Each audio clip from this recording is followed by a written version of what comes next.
नमस्कार, मैं तृप्ति Bhatnagar, energy healer एवं कोच। स्वागत करती हूँ आपका अपने शो हर दिन कुछ कहता है में जानने के लिए अक्टूबर 28 का खास पाठ। अश्विन मास की पूर्णिमा का दिन शरद पूर्णिमा के नाम से जाना जाता है। इसे कोजागिरी पूर्णिमा या रास पूर्णिमा भी कहा जाता है। इस साल शरद पूर्णिमा 28 अक्टूबर को मनाई जाएगी।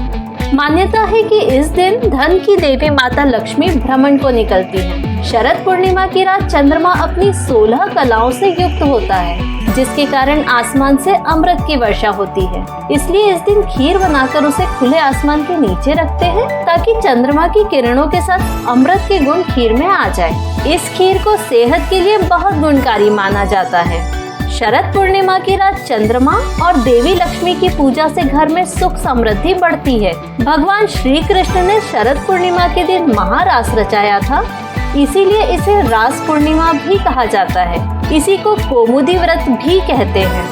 इसके साथ ही हिंदू कैलेंडर के अनुसार महर्षि वाल्मीकि की जयंती भी हर साल अश्विनी माह की पूर्णिमा तिथि को ही मनाई जाती है। सनातन धर्म में महर्षि वाल्मीकि को पहला कवि माना जाता है, क्योंकि उन्होंने हिंदू महाकाव्य रामायण को रचा था, जिसमें भगवान श्री राम के पूरे जीवन को वृतांत दिया गया है, जिसमें 24,000 छंद या श्लोक और 7 सर्ग या कांड लिखे गए हैं। पौराणिक कथा के अनुसार भगवान राम द्वारा सीता को अयोध्या से निर्वासित करने के बाद महर्षि वाल्मीकि ने ही सीता को बचाया था और उन्हें आश्रय प्रदान किया था।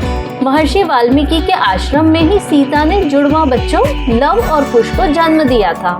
महर्षि वाल्मीकि को लेकर एक पौराणिक कथा यह भी है कि प्रारंभिक वर्षों में महर्षि वाल्मीकि रत्नाकर डाकू के नाम से जाने जाते थे। कथा के अनुसार रत्नाकर का जन्म प्राचीन भारत के गंगा तट पर प्रचेतस ऋषि के यहाँ हुआ था, लेकिन रत्नाकर जंगल में कहीं खो गए, इसलिए बड़े होकर डाकू बन गए। आखिर में महर्षि नारद से उनकी मुलाकात के बाद वे राम भक्त बन गए और तपस्या में लीन हो गए। वाल्मीकि जयंती उत्तर भारत में विशेष उत्साह के साथ मनाई जाती है। और अंत में क्या आप जानते हैं, 28 अक्टूबर 1868 को एडिसन ने इलेक्ट्रॉनिक वोट रिकॉर्डर पेटेंट के लिए आवेदन किया। यह 1 जून 1869 को प्राप्त हुआ था और 28 अक्टूबर 1886 को स्टैच्यू ऑफ लिबर्टी हजारों दर्शकों के सामने स्थापित किया गया था।